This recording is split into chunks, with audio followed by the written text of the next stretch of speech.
Tonight on America's Dumbest Criminals, the search is on as the police get hotter and hotter. While elsewhere, another criminal gets colder and colder. And quite by accident, a DUI wakes up from a dream to a real nightmare. Don't move a muscle. It's time to watch Crooks get the hook on America's Dumbest Criminals. Delta 1566, give me a call on your primary.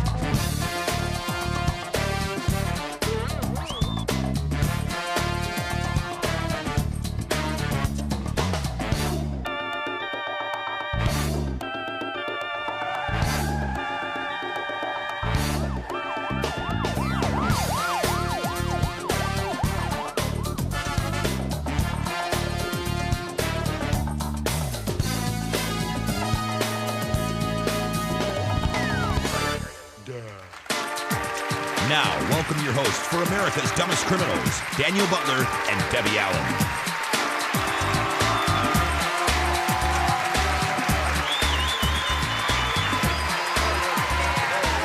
Hi there. Okay, Daniel. Yeah. I have got a shocking statistic for you. Really? Well, what is it? Well, according to the FBI, someone breaks into a home about every 15 seconds. Wow. Well, why don't those people move? Ew. Those poor people who have someone breaking into their house every 15 seconds. No, Daniel, Golly. I'm not talking about one No, that family. would have to get old after a while. I mean, No. plus the loot would all be picked over, you know. Daniel, some it's of the just no an good stuff. average. You mean sometimes it happens more often than that? Gee, they must have burglars bumping into each other left and right. Daniel, statistically, So- can you say that? Statistically speaking. But you know, we could do a whole show on those people. We could do a whole season at their house. I God. think I figured wrong by even mentioning that. What do you all think? Let's move into the stories that we have planned. And it does involve a burglary. At least maybe it does. Now watch as things really heat up for a lady in North Carolina who breaks into a cold sweat when police set out in search of her stolen television. Take a look as she's caught on camera. We received a call that a lady over in one of our residential areas has had a break-in and somebody's broke into her home and stole her VCR. So the police go over there and the house has not been cleared, which means nobody has searched it to see if there's anybody inside. Our officers go inside and they start searching the house. We search closets, we search cabinets, we search everything. And then we notice there's a pull-down attic. And we think, well, you know, maybe they've gone up in there because it looks like it's recently been opened. So we start to pull down the doors and she's going, no, no, no, I don't think they're up there. I don't think they're up there. Well, you know, we'd rather check and make sure. So we pull down the attic stairs, go up there, and she has an elaborate marijuana growing system up in the attic. The blue lights, the plastic, and she has huge, nice marijuana plants. So instead of recovering her VCR and her bad guy, she becomes the bad guy and's put in jail. The crime is called breaking and entering. I guess it's sort of assumed that there's also exiting involved. Well, yeah, but some super sleuths in Elgin, Illinois didn't let any details of a caper escape their attention. And as a result, they caught their man cold. Their story provides tonight's episode of Something to Remember Me By. It was a cold winter night. It was around 2 o'clock in the morning. We arrived, we checked the facility. It was a bar. Doors were locked, windows were all secured. But as we went around and surveyed the scene, we noticed that the kitchen vent, the exhaust fan, was off. It's on top of the roof, and there was like a dumpster that was placed there. We looked around and we saw some muddy footprints in the kitchen. So we checked around and we didn't see anyone. And like I said, all the doors were secured and all the windows were secured. And as we were standing there, I thought, you know, I haven't checked the freezer yet. So just on a, you know, just to make sure, I checked. I opened the freezer and I noticed 4 wooden boxes stacked on top of one another. You know, of course, there's beer and other produce in there. But as I looked down, I saw a pair of Converse hanging out from one of the boxes.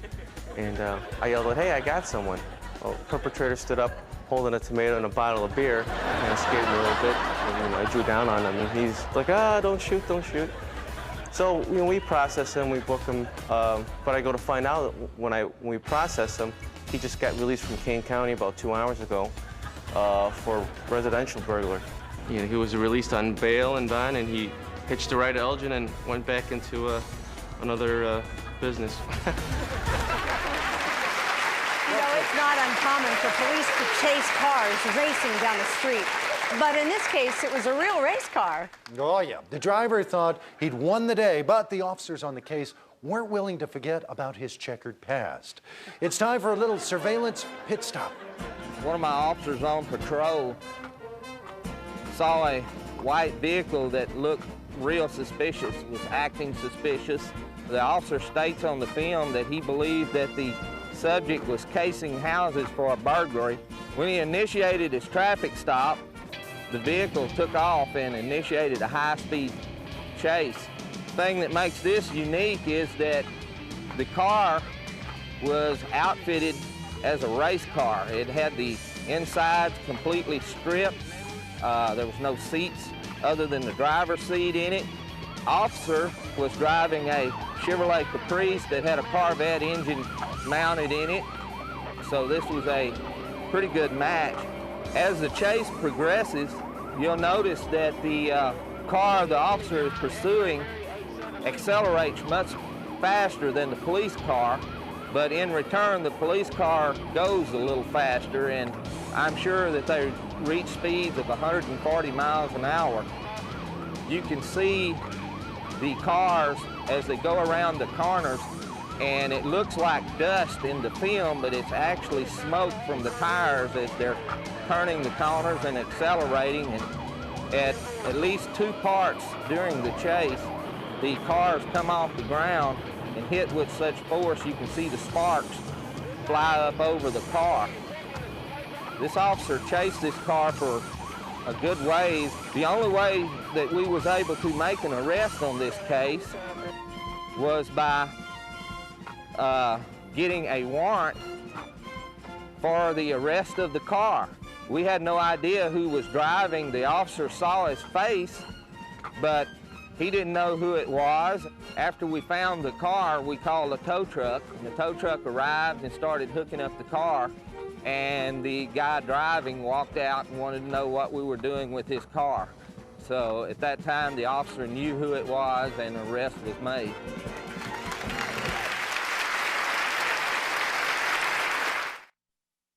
In Pocatello, Idaho, a person may not be seen in public without a smile on his or her face. Well, our next story takes place at a donut shop, but there are more holes in this guy's story than in the shop's pastries. Here's a really flaky edition of America's Dumbest Excuses. About 3 o'clock one morning, I was patrolling when HQ gives me a call at the Dunkin' Donut shop. They told me there was a customer in there that had a gun shoved in the waistband of his pants. As I'm en route to the donut shop, I get another announcement from HQ that the individual with the gun had just left, gotten into a car, and he was eastbound on Beach Boulevard, which is the main thoroughfare for the beaches. Being about 3 o'clock in the morning, there's not a whole lot of traffic, so it wasn't too hard for me to locate the car. I pull it over, I do a felony stop, get the suspect out of the car, shake him down. He doesn't have a gun on him. I have a backup at that point, so I start talking to the subject. I ask him about the gun. He said, I don't know what you're talking about. I said, you were just at the Dunkin' Donut shop and you had a gun in the waistband of your pants because the management called us and told us about it. And he denied it, and we went back and for several minutes. And I said, look, I know you're lying. They described your clothes and everything else. I said, now where's the gun? At which point he looks at me kind of exasperated, and he says, I don't know what you're talking about. I just stole this damn car. All right. Tonight's Blue Light Special takes us up to Edmonton, Canada, where a real loser tries to be a contest winner. Based on his thinking, we think he qualifies for a booby prize. Let's take a peek through this surveillance camera. Here's a lesson in the importance of choosing a good accomplice, something the long-haired guy didn't do. While rock and roll dude scopes out a six-pack of brewskis at this liquor store, his not-so-bright partner feels lucky, so he grabs an entry form for a contest and begins to fill it out. Let's see, name? Oh, I know that one. Address. I think that means where I live. phone number. Uh-oh, this is tough. I've never been good with math, but I think that's right. Okie dokie, I'm ready to win. Then he drops the form in the entry box, and yes, he provided his real name, address, and phone number. Jumping ahead a bit, his partner pays for his beer, and then watch carefully. As they exit, they make off with some bottles left right next to the door.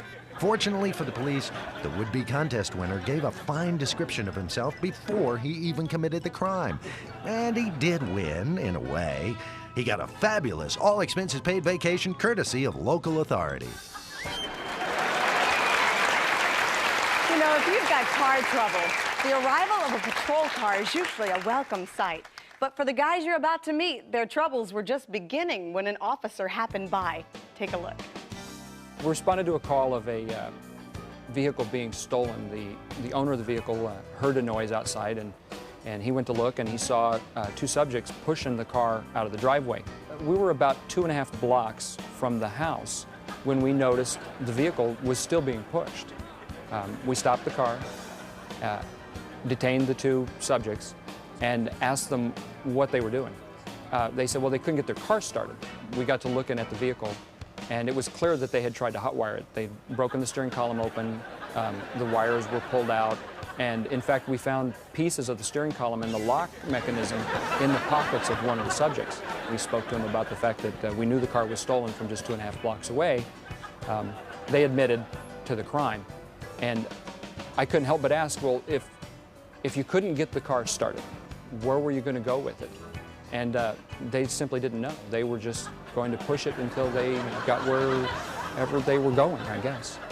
Since the car they'd chosen to steal wouldn't run, we gave them a ride to jail.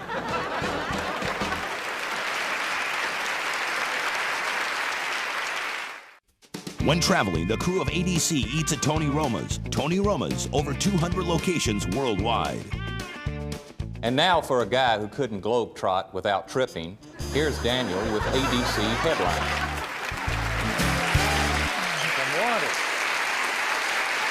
Well, apparently there's no mandatory age for retirement among career criminals. After only 1 day of freedom, a 70-year-old man robbed a Denver bank. Faster than you can yell bingo, he was back in the big house. In Seattle, a TV reporter was broadcasting live from a bar to get reactions to a news story. Among the interviewees was a man wanted for grand theft auto. A detective who was watching the newscast recognized the suspect, hurried to the bar where the clueless man was still hoisting brewskis. The story of his capture was on the late news, but I think at that point he had no comment. Okay? Sure, Santa knows if you've been bad or good, but do you know a bad Santa from a good one? It seems two unsaintly St. Nics in New York claimed they were collecting money for charities, but they were pocketing the proceeds. Caught in a sting operation, they were charged with criminal impersonation and barred from joining in any reindeer games. And that closes the files on ADC Headlines, news ripped from somewhere near the back of your local newspaper. Debbie?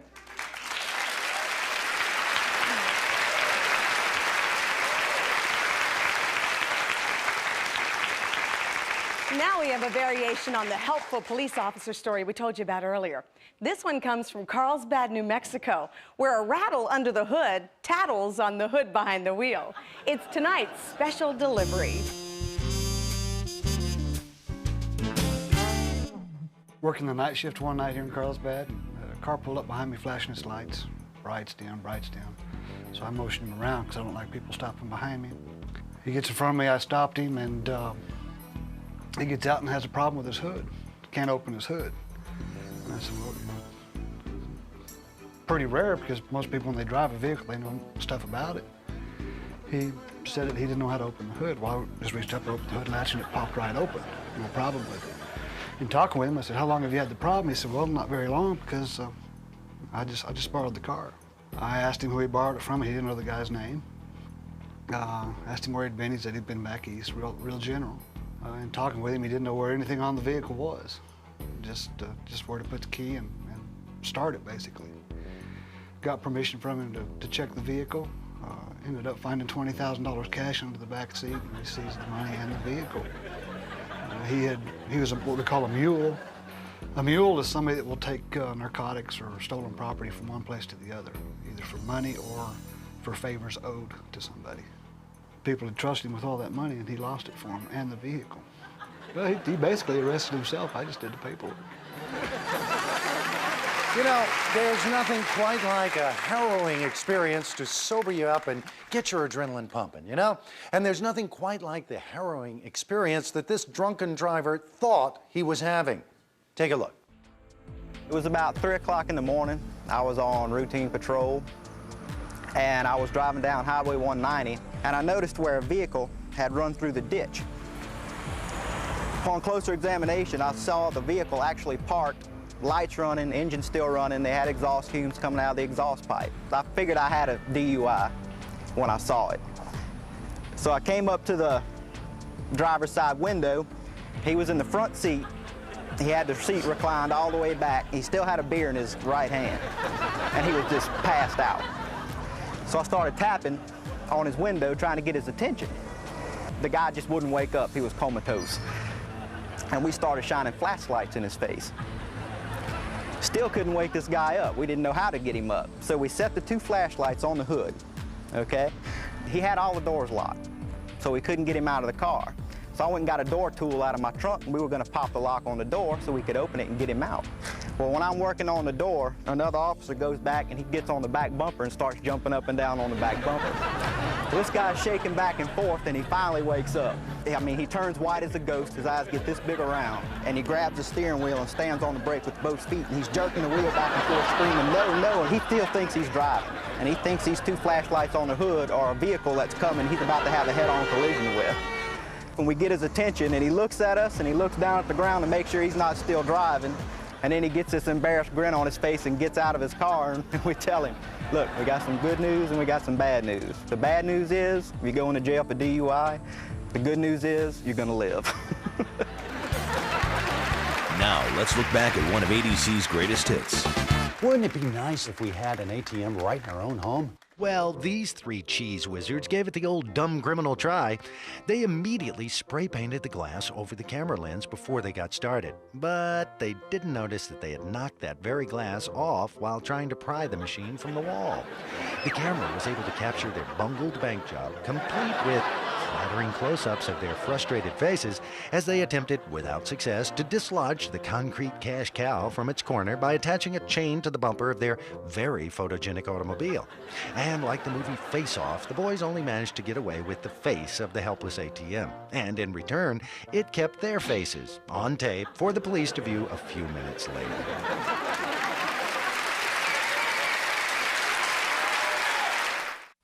In Marietta, Georgia, it's illegal to spit from a car or bus. However, spitting from a truck is allowed. You remember that commercial from a few years ago with the old lady crowing, "Where's the beef?" Well, we've got the answer to her question. Yeah, and it turns out to be a bloody mess for a would-be shoplifter. See how she butchers her chances of getting off scot-free in this week's episode of We're Not Making This Up.